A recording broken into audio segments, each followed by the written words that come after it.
ವೀಕ್ಷಕರಿಗೆಲ್ಲ ನಮಸ್ಕಾರ, welcome to my YouTube channel.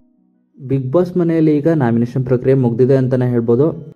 ಇನ್ನು ನರ್ಕದಲ್ಲಿರೋರು ಮಾತ್ರ ಈ ವಾರ ನಾಮಿನೇಟ್ ಆಗಿರ್ತಾರೆ ಅಂತ ಹೇಳಿದ್ರು. ಆದರೆ ಈ ಬಿಗ್ ಬಾಸ್ ಮನೆಯಲ್ಲಿ ಈಗ ಉಲ್ಟಾ ಆಗಿದೆ ಅಂತಲೇ ಹೇಳ್ಬೋದು.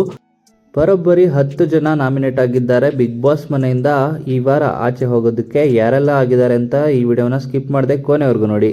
ಗೌತಮಿ ಜಾಧವ್, ಶಿಶಿರ್, ಉಗ್ರಂ ಮಂಜು, ಯಮುನಾ ಶ್ರೀನಿಧಿ, ಹಂಸ, ಮೋಕ್ಷಿತಾ ಪೈ, ಮಾನಸ, ಭವ್ಯಗೌಡ, ಜಗದೀಶ್ ಹಾಗೂ ಚೈತ್ರ ಕುಂದಾಪುರ ಇಷ್ಟು ಜನ ಕೂಡ ಈ ವಾರ ಮನೆಯಿಂದ ಹೊರಹೋಗಲು ನಾಮಿನೇಟ್ ಆಗಿದ್ದಾರೆ. ಹಾಗೆಯೇ ಈ ವಿಡಿಯೋ ನಿಮ್ಗೆ ಇಷ್ಟ ಆಯಿತು ಅಂದರೆ ವಿಡಿಯೋಗೆ ಲೈಕ್ ಮಾಡಿ. ಬಿಗ್ ಬಾಸ್ ಮನೆಯಿಂದ ಯಾರು ಈ ವಾರ ಹೋಗ್ತಾರೆ ಅಂತ ನಿಮ್ಮ ಅನಿಸಿಕೆನ ಕಮೆಂಟ್ ಮೂಲಕ ಕಮೆಂಟ್ ಮಾಡಿ ತಿಳಿಸಿ. ಹಾಗೆಯೇ ಯಾರು ಹೋಗಬೇಕು ಅಂತಲೂ ಕೂಡ ನಿಮ್ಮ ಅನಿಸಿಕೆನ ಕಮೆಂಟ್ ಮೂಲಕ ಕಮೆಂಟ್ ಮಾಡಿ ತಿಳಿಸಿ. ಹಾಗೆಯೇ ನೀವು ಕೂಡ ಎಪಿಸೋಡ್ನ ನೋಡಿದರೆ ಯಾವ ರೀಸನ್ ಸರಿಯಾಗಿತ್ತು ನಾಮಿನೇಷನ್ ವಿಷಯದಲ್ಲಿ ಅಂತ ನಿಮ್ಮ ಅನಿಸಿಕೆನ ಕಮೆಂಟ್ ಮೂಲಕ ಕಮೆಂಟ್ ಮಾಡಿ ತಿಳಿಸಿ. ಹಾಗೆ ಬಿಗ್ ಬಾಸ್ ಸೀಸನ್ 11ರ ಇನ್ನಷ್ಟು ಹೆಚ್ಚಿನ ವಿಡಿಯೋಗಳಿಗಾಗಿ ನಮ್ಮ ಚಾನಲ್ಗೆ ಸಬ್ಸ್ಕ್ರೈಬ್ ಮಾಡಿ. ಹಾಗೆಯೇ ನಿಮ್ಮ ಫೇವ್ರೆಟ್ ಕಂಟೆಸ್ಟೆಂಟ್ ಯಾರು ಅಂತಲೂ ಕೂಡ ನಿಮ್ಮ ಅನಿಸಿಕೆನ ಕಮೆಂಟ್ ಮೂಲಕ ಕಮೆಂಟ್ ಮಾಡಿ ತಿಳಿಸಿ.